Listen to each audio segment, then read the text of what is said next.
નમસ્કાર મિત્રો. અમિત શાહને અમિત શાહ કહેવામાં આવ્યા, મોગલોના વંશજ.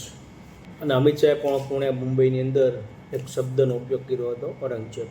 કે આજે પણ ઔરંગઝેબ ફેન ક્લબના જે મેમ્બરો હોય છે, આજે પણ દેશ લૂંટી રહ્યા છે અને અલગ અલગ લૂંટવાતની જે વાત કરે છે અમિત શાહ. એટલે અમિત શાહને અમિત શાહ કહ્યા. એટલે પ્રિન્ટ મીડિયામાં ઘણું બધું આવતું હોય, એટલે આપણા આ જે ન્યૂઝ છે અમિત શાહના ઔરંગઝેબમાં આપણે મુખ્ય બહુ કામ લાગશે. અરે કહેના ક્યાં ચાહતે હો? પણ હાલના મોગલ કાળની અંદર આપણે જે લૂંટાઈ રહ્યા છે એનો આપણે વિચાર કરતા નથી. અત્યારે આ શબ્દની અંદર અહેમદ શાહ, ઔરંગઝેબ, ફેન ક્લબ, આ બધી વસ્તુમાં આપણે ગોળ ગોળ ઘુમાવી અને પછી આપણે શરૂઆત કરીએ તો લખ્યું હોય મોવા શહેર નેશનલ હાઈવે પર રખડતા ઢોર, અકસ્માતોનો ભોગ. ગુજરાતમાં 2 લાખ કરોડના ખર્ચે 5 એક્સપ્રેસ નેશનલ હાઈવે બનાવશે. પછી ઘણા બધા રસ્તા કોરિડોર ઉપરના ઉપર બને છે, જેવી રીતના આપણે ભાવનગર સોમનાથ નેશનલ હાઈવે. એટલે આપણે જો શરૂઆત કરીએ ટોલનાકા પાસેથી, યાદ રાખજો મિત્રો, એટલે ત્યાં ઘણું બધું આપણને જાણવા મળે. યાદ રાખજો, આપણી ફેન ક્લબ છે ને, યાદ રાખજો, ઔરંગઝેબની બધી શરૂઆત આપણા શહેરમાંથી થતી હોય છતાં આપણને ખબર હોય નહીં. આપણે એ વોટ્સઅપના ઇતિહાસની અંદર ખોટા ઇતિહાસમાં આપણે અંદર કૂદી જઈએ છીએ અને પછી આ બધા ભ્રષ્ટાચાર થતા હોય ને, આ બધા ભ્રષ્ટાચાર આપણે ભૂલી જઈએ. યાદ રાખજો મિત્રો, ઘણા બધા ભ્રષ્ટાચાર થતા હશે આપણા ગ્રામ્યથી લઈ, યાદ રાખજો, રાજ્ય સુધી અને દેશ સુધીના, છતાં આપણે બધું ભૂલી જઈએ. શું કામ ભૂલી જઈએ છીએ? આ બધા શબ્દની અંદર મોગલ કાળ શબ્દ જે આવી જાય છે, મોગલો આવીને લૂંટી ગયા આપણને, એ શબ્દ વારંવાર નાખવાથી છેલ્લે આપણે હિન્દુ મુસ્લિમને ડિબેટ કરી અને ભૂલી જઈએ છીએ અને આપણે ભ્રષ્ટાચારમાં ભોગ બનીએ છીએ. આ ફેન ક્લબ આવશે, આ શબ્દ યાદ રાખજો, ઔરંગઝેબ ફેન ક્લબ, અહેમદ શાહ. એટલે લોંગડી પાસે આંદોલન થયું હતું, યાદ રાખજો, લોંગડી ટોલ નાકા લડત સમિતિવાળા એક મોટું આંદોલન કર્યું. શું કામ કર્યું હતું? એક નેશનલ હાઈવે નીકળે છે ભાવનગર સોમનાથ મંદિરનો, આપણો ધોરીમાર્ગ, રાજ્ય માર્ગ આપણો, એની માટે થઈને એક આંદોલન થયું. ટોલ નાકા જે મૂક્યા છે, જે ટોલ નાકાવાળા ખૂબ જ મોટો ટેક્સ લે છે, યાદ રાખજો મિત્રો, ખૂબ મોટો કર લે છે આપણી પાસેથી. 140 રૂપિયા જવાના લઈ લોંગડી પાસેથી નીકળવાના, અને 24 કલાક પછી પાછા આવી જાવ એટલે પાછા 70 રૂપિયા લાગે, અને જો પાછા 24 કલાક પછી આવો તો પાછા 140 લાગે. અલગ અલગ બધો ભાવ છે એમ. એટલે લોંગડી પાસેથી આ લોકો ટોલ ટેક્સ ઉઘરાવતા હતા, એનો વિરોધ કરવામાં આવ્યો. શું કામ વિરોધ કરવામાં આવ્યો? આની અંદર લખેલું છે, યાદ રાખજો મિત્રો, શું કામ વિરોધ કર્યો હતો. લોંગડી પાસે નવા ટોલ નાકાનો ભારે વિરોધ પ્રદર્શન, ટોલ ટેક્સ હટાવવા માટે આંદોલનકારી એમાં ભાગ લીધો, આમાં લખેલું છે એની અંદર. તો વાંચીએ આપણે શું કામ, શું પ્રોબ્લેમ હતો. મહુવા ભાવનગર નેશનલ હાઈવે ઉપર લોંગડી પાસે નવું ટોલ નાકું શરૂ કરવામાં આવેલ છે, જે મહુવાથી 20 કિલોમીટરની અંદર હોય. મહુવાના વાહન ચાલકો પાસે ટોલ ટેક્સ ઉઘરાવવામાં આવતા ભારે રોષ ઊભો પામેલ છે. મહુવાથી આપણે જો નીકળીએ એટલે લોંગડી આવે એટલે 17 કિલોમીટર આસપાસ થાય. તો મેપમાં મૂકું તમને ખ્યાલ આવી જાય, 17 કિલોમીટર થાય. તો 20 કિલોમીટરની અંદર કોઈ પણ ગામ આવતું હોય તો એને ટોલ ટેક્સ દેવો ન પડે, એવો એક નિયમ છે. રોડ અધિનિયમ, રાજ્ય માર્ગનો જે કાંઈ નિયમ આવતા હોય બધાની અંદર નિયમ એવો હશે કે 20 કિલોમીટર અંદર જે લોકો ગામ આવે એને ટોલ ટેક્સ દેવો ન પડે. છતાં પણ 140 રૂપિયા, 70 રૂપિયા પુષ્કળ લોકોએ પૈસા આપ્યા. લોંગડી ટોલ નાકા પાસે બધા આંદોલનકારી ભેગા થયા, મિટિંગો કરી અને પછી એની સાથે ચર્ચા વિચારણા કરી. ટોલ નાકાના અધિકારીઓ હોય, તંત્ર હોય, સરકારી તંત્ર હોય, એની સાથે આ લડત સમિતિવાળાએ ચર્ચા કરી કે આજે તમે ટોલ ટેક્સ લ્યો છો, 20 કિલોમીટર અંદર આવે છે આ બધા ગામ, એની પાસે ટોલ ન લેવાની માંગ કરી અને એનો કાંઈક નિર્ણય આવ્યો. શું લખેલું છે? હાલ પૂરતું ટોલ ટેક્સ માટે વાહન ચાલકોને આવવા જવા માટે ફ્રી પાસની વ્યવસ્થા કરવામાં આવી.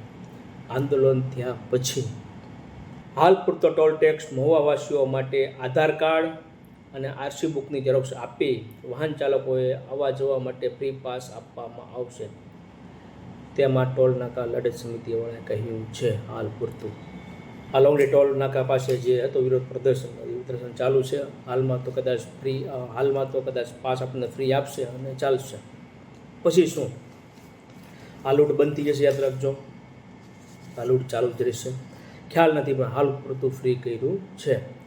એટલે શબ્દ યાદ રાખજો મિત્રો, અમિત શાહ, અહેમદ શાહના, મોગલોના બધા વંશજો, બધા આમાં લખેલું છે, મારું શબ્દ નથી આ. અમિત શાહ અને ઉદ્ધવ ઠાકરેને ઔરંગઝેબ કહ્યા.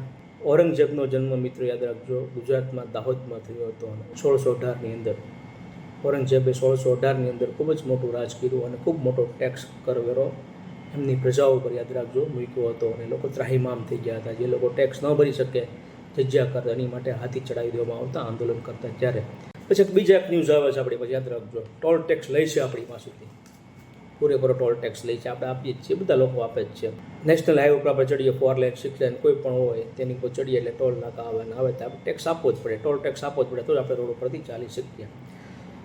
હવે આપણને સુવિધા પૂરી મળી જોઈએ. યાદ રાખો, ટોલ ટેક્સ જે લેતા હોય ને એને ટોલ ટેક્સવાળા જે અધિકારી હોય એને સુવિધા પૂરી આપવી પડે. જે કોન્ટ્રાક્ટ લેતું હોય તો પણ સરકાર હોય તો કોઈ પણ પ્રાઇવેટ હોય એ લોકોને સુવિધા આપવી જોવે. એટલે એના પણ એક ન્યૂઝ આવેલા છે એની અંદર, એક ન્યૂઝ પ્રિન્ટ મીડિયામાં છે એટલે તમને વાંચી સંભળાવું પહેલાં. ટોલ ટેક્સ વસૂલવા છતાં પણ સુવિધા મળતી નથી રોડ ઉપર, નેશનલ હાઈવે ઉપર.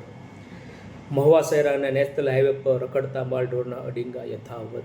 આપને સુવિધા મળતી નથી. એટલે કરવેરો આપણે પછી ટેક્સ લઈ છે છતાં પણ આપને સુવિધા મળતી નથી. મહુવા નેશનલ હાઈવે પર એટલે કે ભાવનગર સોમનાથ નેશનલ હાઈવે પર અનેક વખત આ રખડતા માલઢોરના કારણે પ્રાણઘાતક અકસ્માતો જોવા મળે છે. શું કહ્યું? પ્રાણઘાત અકસ્માત, એક્સિડન્ટ આપણને જોવા મળે. વાહન ચાલકો રાત્રિના સમયે અંધારાના કારણે ઘણીવાર રખડતા માલઢોર નજરે પડતા નથી, જેથી વાહન ચાલકોને ભારે હાલાકી ભોગવી પડી રહી છે. જ્યારે 4 લાઇન ઓથોરિટી દ્વારા મોટો ટોલ ટેક્સ વસૂલી કરી રહી છે, ત્યારે આ રખડતા માલઢોરોને રાત્રિના સમયે અન્ય સ્થળે ખસેડવાની કામગીરી પણ તેમની કરવાની હોય છે. છતાં પણ આ કામગીરી ન થતી હોય તેવું દેખાઈ આવે છે. જ્યારે બીજી તરફ વાત કરીએ તો હાલ 4 લાઇનનું કામ સંપૂર્ણપણે પૂર્ણ થયું નથી. રોડની બંને સાઈડ રેલિંગ પણ મારવામાં બાકી હોય, જેથી આ માલધારો રખડતા રસ્તા ઉપર ચડી આવતા હોય છે. ગામ પૂરું થતું હોય, ગામ ચાલુ થતું હોય, અહીંયા રેલિંગ ન હોય, એ ઢોર અંદર આવી જાય છે અને અકસ્માત થતા હોય છે.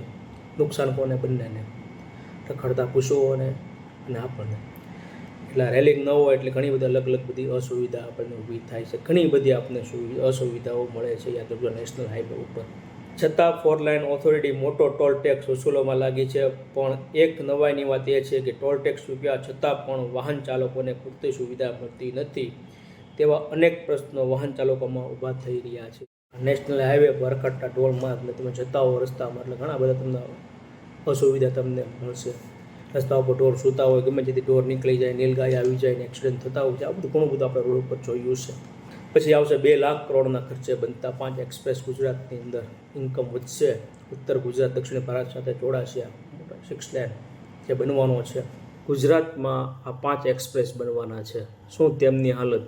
ભાવનગર સોમનાથ જે કોરિડોર છે, નેશનલ રાજમાર્ગ આપણો, અસુવિધાની હિસાબે ઘણી બધી પ્રોબ્લેમ આવે છે લોકોને. શું તેમની હાલત પણ આવી હશે? 2 લાખ કરોડના ખર્ચે બનતા રોડ, યાદ રાખજો મિત્રો. હેન્ડલિંગ કોણ કરી રહ્યા છે? યાદ રાખજો મિત્રો, સરકાર, કે ભારતીય જનતા પાર્ટી બધી હેન્ડલિંગ કરી રહી છે. આપણે ભાવનગર સોમનાથનો હાઈવે જે છે, યાદ રાખજો ઘણી બધી અડચણો છે. ઘણા બધા રોડ બનવાના છે. જેટલા રોડ બન્યા છે બધો ખર્ચો આપણી ઉપર હોય છે. આપણા ટેક્સ પેયરથી આ રોડ બનતા હોય છે. યાદ રાખજો, આપણે એટલો બધો ટેક્સ સરકારને આપીએ છીએ.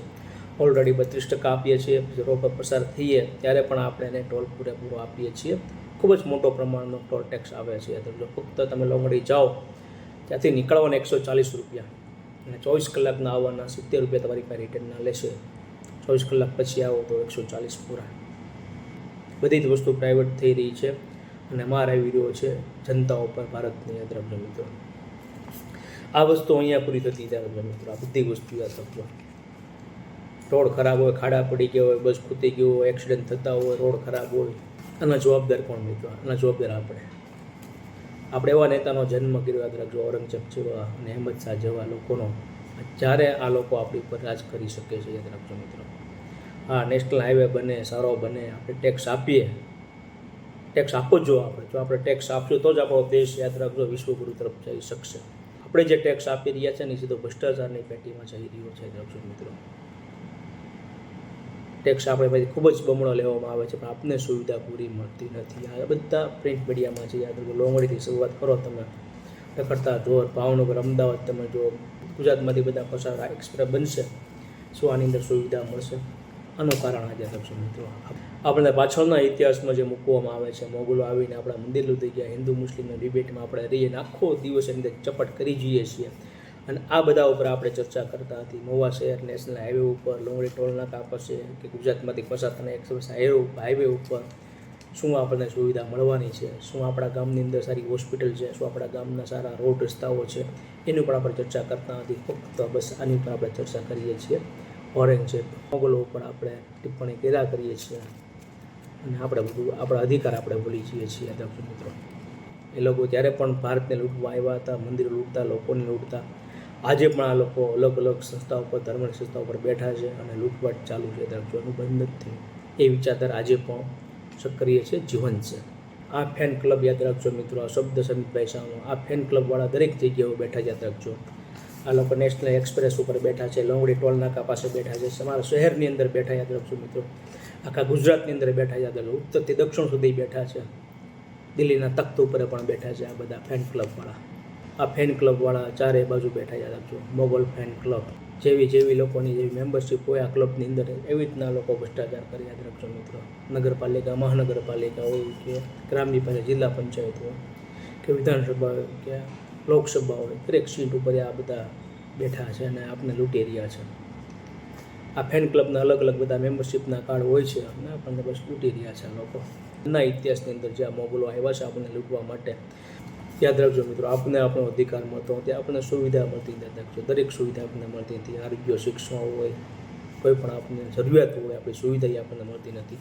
શું કામ મળતી નથી? આ બધા ઔરંગઝેબ જેવા આવી ગયા છે, યાદ રાખજો. અને ઇતિહાસની અંદર તમે જાઓ, યાદ રાખજો મિત્રો, અલ્પસંખ્ય લોકો આવ્યા અને ભારતમાં રાજ કર્યું હતું. અંગ્રેજો અલ્પસંખ્ય હતા, યાદ રાખજો મિત્રો, ભારતમાં. અને મોગલો પણ અલ્પસંખ્ય છે, યાદ રાખજો મિત્રો, ભારતની અંદર એ પણ રાજ કરી રહ્યા છે. અને આજે પણ આ લોકો અલ્પસંખ્ય લોકો છે, યાદ રાખજો. જસ્ટ લોકો જે છે ભારતની અંદર રાજ કરી રહ્યા છે અને મોગલ ફેન ક્લબ સંકારી રહ્યા છે. મેમ્બરશિપનું કાર્ડ લેવું હોય તો તમારે રાજકીય પાર્ટીમાં ભળવું પડે, કોઈ પણ સારી પાર્ટીઓમાં ભળી જાઓ એટલે આને તમે મેમ્બર બની જાઓ અને તમે પણ લૂંટવાદની અંદર ભાગીદાર બની શકો છો. આભાર મિત્રો.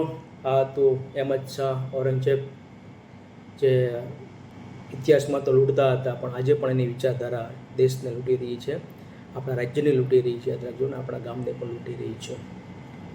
જય સિયા રામ.